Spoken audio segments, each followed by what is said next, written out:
He gonna do stuff. Okay, so I probably annoyed everyone with this for the past year, but in 2020, I did a study over the women of the Bible, and I talk about it all the time because I still think it's the coolest study I've ever done.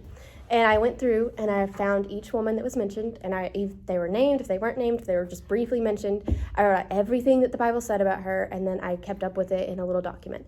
Harrison's mother asked me to start teaching the ladies group once a month, every other month. And so she specifically asked me to do a study over with the women of the Bible. So tonight, I'm going to do one of those. But we'll start in 1 Samuel 1, 2 through 7.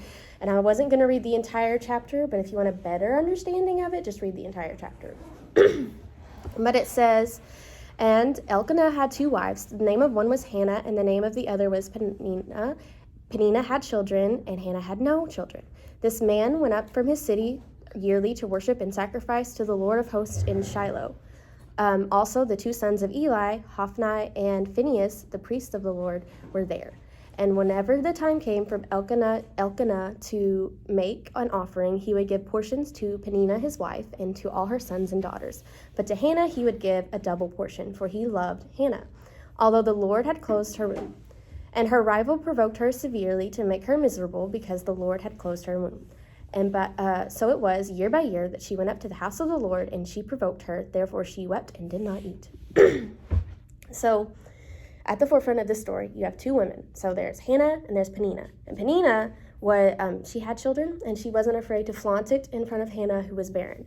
And Hannah, even though she was barren, she often received a double portion from her husband because he loved her.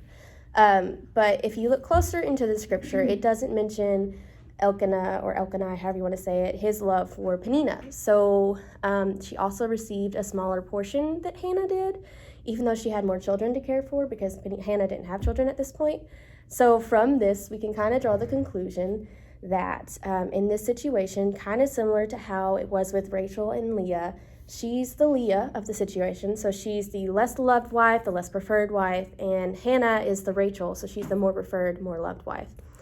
And then Peninnah also didn't have trouble conceiving like Leah did initially, and Hannah was barren like Rachel was initially. So there's kind of some similarities, and so I like to think of it with that, because everyone knows the Rachel-Leah story, and not a lot of people know the Hannah-Peninnah story.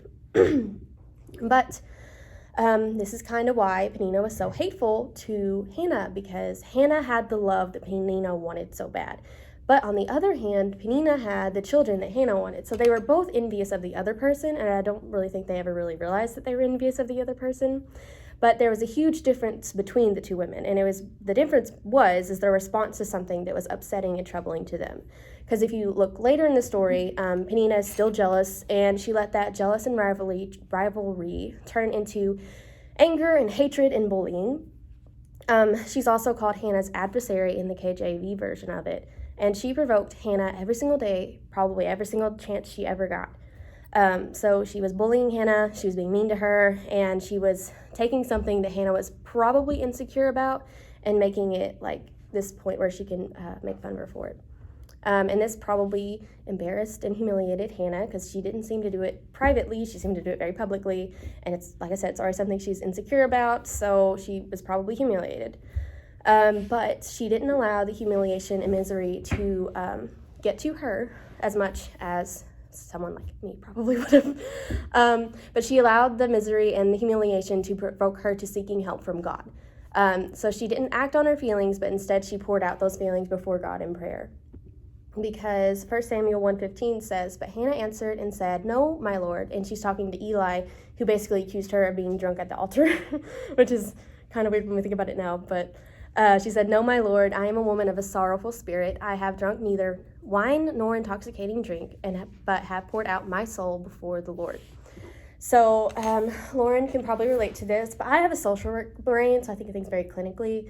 And so I'm like, okay, so what is the problem here? And what is the core breakdown in this relationship between Hannah and Peninnah? And what can we do to fix the relationship? But if you look at it, the core problem is the bitterness that Peninnah had towards Hannah. Peninnah viewed Hannah as her rival. It's made very clear in the scripture. It calls her adversary. It says rival in, I think, ESV.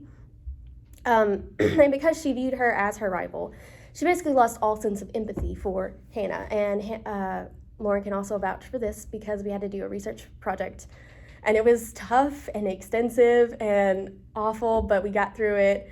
And I did the study was how does empathy and your hometown size influence your openness to diversity? And we had to read a few articles, and I read one over empathy. And so there's a huge difference between sympathy and empathy that no one really realizes. Basically, sympathy is more like you can feel sorry for someone in the situation that they're in, but empathy is more like being able to put yourself in their perspective, and it's called perspective taking. And this is going to sound really silly, but How to Kill a Mockingbird, Atticus Finch has a really good quote that kind of sums up what empathy is, but he says, "You never really understand a person until you consider things from his point of view, until you climb inside his skin and walk around in it." But he basically sums it up.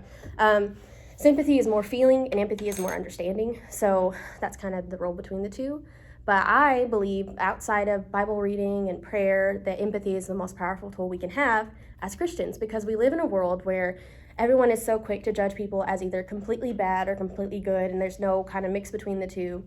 And they like to write someone off as completely unreachable, you can't work with this person, and we can use that empathy to kind of understand that person. Not only does it help us with witnessing to them, because we're able to understand like kind of their backstory, maybe why they did some things that they did. It also helps remind us that everyone deserves kindness and forgiveness. And there's a saying that hurting people hurt people. And I probably have also bugged you guys with this too, because I'm an open book and I don't care. You can ask me any question and I'll give you an answer to it. But in my life personally, I found that to be really true. Because if I haven't told you already, I had a really rough childhood. It was a very toxic situation, and not toxic in the way that everyone wants to label everything as toxic now. It was actually very unhealthy.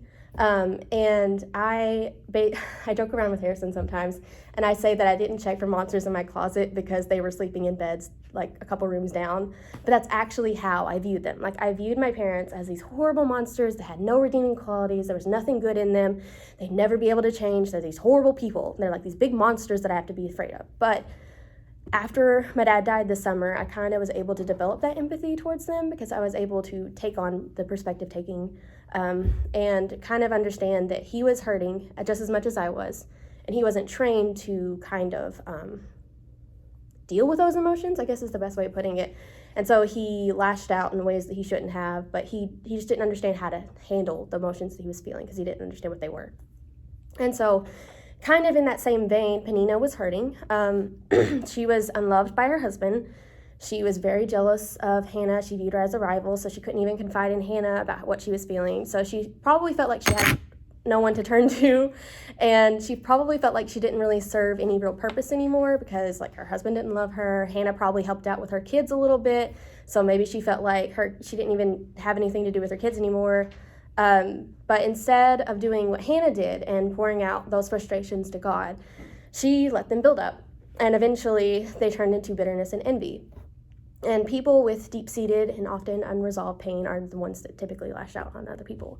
And it takes having the empathy that I was talking about to realize this, because if you're in a situation where you have a Peninnah, which is unavoidable because we live in a broken world, so there will always be a Peninnah, you have to realize that most of the time it stems from jealousy, insecurity, or sometimes shame, because anger always has a way. Lots of people use anger to mask other emotions, and that's something that we talk about in social work a lot.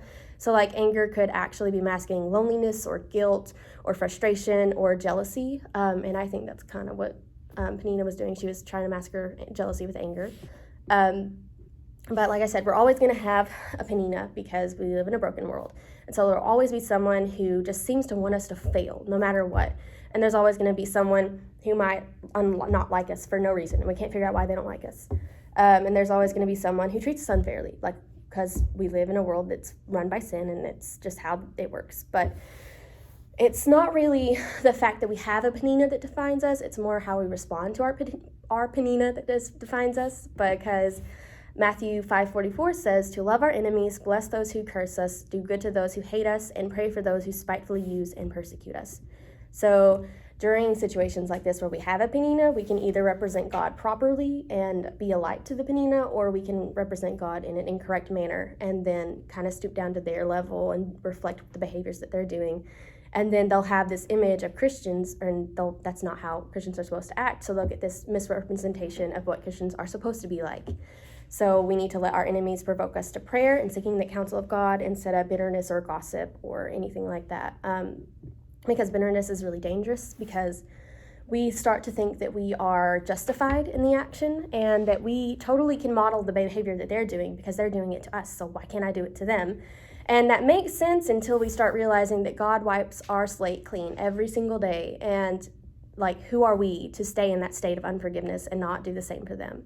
But sometimes the best way to respond to hurt, because hurt is unavoidable, we're all going to experience it at some point in our lives, whether it be big, small, however you want to measure it. The best way to respond to hurt is by locking ourselves in our prayer closet and not getting out of it until we can actually say that we want whatever blessing we give to the person who hurt me. You want all good things for that person, because that means that you have truly actually forgiven them at that point. Because it's not going to happen in like one little prayer session. This might be something that takes months, it might take years, but eventually pray until that happens and then just keep going back to the altar. And lastly, as we've said multiple times, how you respond to hurt as a Christian matters, especially because you're a Christian. And so when we feel completely justified in acting in a certain way because they treated us in a certain way, we think it's justified, but in reality it's not justified. And we need to respond with grace and empathy, and we need to show the love of God to them, because he died for them just as much as he died for us. And if we do stoop down to their level, they will start thinking that this is how all Christians are, and they might not ever want to be a part of it. So, but that is all. I tried to make it short.